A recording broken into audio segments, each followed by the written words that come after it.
Well, we talked to most of the coaches, and they're kind of anxious to see their guys. I know you probably have the same feeling, just kind of see what it's like when they get in the game. Definitely, it's so much fun to finally be in game week. You go for so long in camp. The first couple of weeks, it's fun and exciting, and then you kind of start getting tired of hitting the same bunch every day. And so you're excited to get ready and get in the normal ebb and flow of the season, and the weeks start to have a rhythm to them. And this time of the week, we're getting awfully excited. Yeah, I'm anxious to see how this group's going to play, for sure. AJ came in and talked to us yesterday, and he was pretty happy for Chad. Seemed genuinely happy that he's getting that chance. But has it been tough for you to kind of see AJ not be able to come quite back? Well, as a coach, it's always difficult when you have to make decisions of one over another. And certainly you hate for the kids that don't earn a starting job, and you're just as excited for the ones that do. However, what I think you try to do is build something into that kid during that time.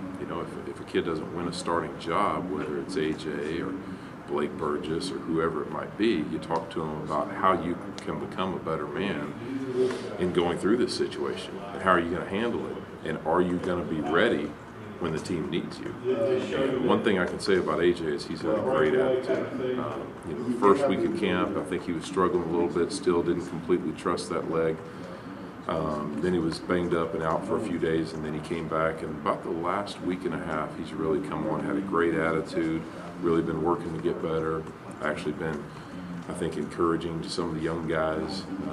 And he certainly has some experiences that they can draw from. So I'm really pleased with how he's handled it and where he is right now. Slay was a guy that kind of caught your eye last year and almost played some for you. Yep. He was a guy.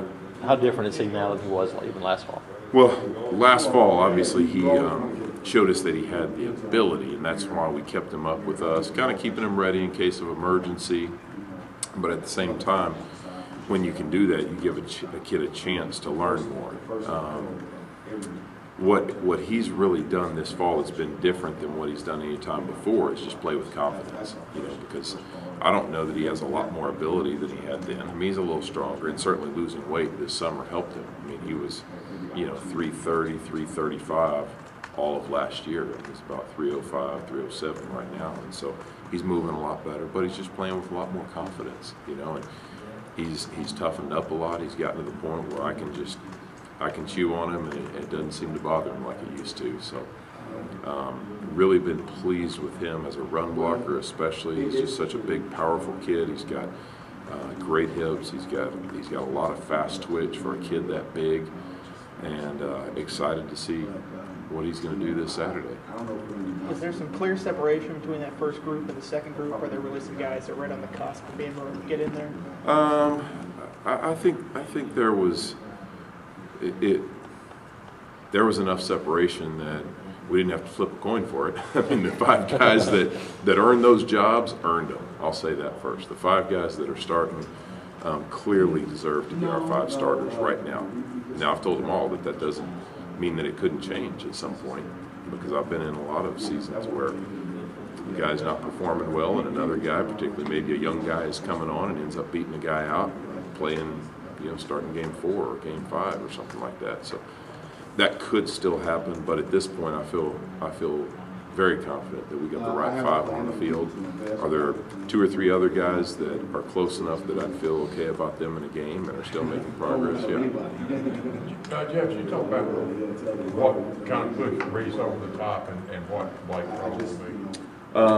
What pushed Reese over the top? A couple things. One, he's just, even though he hasn't been with us that long, he's a really smart, confident kid. I feel like I can trust him and rely on him in a big way. I mean, he's, even as a true freshman, even back in the spring, a lot of times when I'm doing discussion-type meetings, he's one of the first guys to answer questions. I mean, he just gets it really fast and is really smart. And obviously that's important in that position. He's not afraid to communicate. The other thing is, for a young guy, he's got good functional strength. Now, he'll obviously get stronger in his next years here in the weight room, but for a young guy, he's got good functional strength. He's a great athlete for a kid his size, and I think he's exactly what we thought he was when we recruited him. As far as Blake's role, right now Blake would be our first guy in the game at any of the 3 inside positions, whether that be center or either guard. He'd probably be the first guy in the game right now. And so I'm spending some time cross-training him. And that's an important role because it takes a special type of person to be able to do more than one thing like that, because he's got to split his practice time. But he's smart enough, conscientious enough, and reliable enough that I feel completely confident in him handling that. How's he been with that? It's been great, been awesome. I mean, I hope someday if my son goes through something like that, which I'm sure he will, I hope he can handle it with as much class and character as Blake has, because I know he was down, but he never let anybody see that. I mean, he came back the very next day willing to work and do whatever he could to help the team. So really, really happy with who he is and where he is right now. Coach, will Westerman and Greg Robinson have a role in this first game, you think? Maybe. Kind of just have to see how things go. But they're both guys that are getting a lot of reps and are getting better each day, but they're still freshmen. You know, and that's where, you know, Reese has separated himself, and a lot of it had to do with him being here in the spring. It makes a huge difference.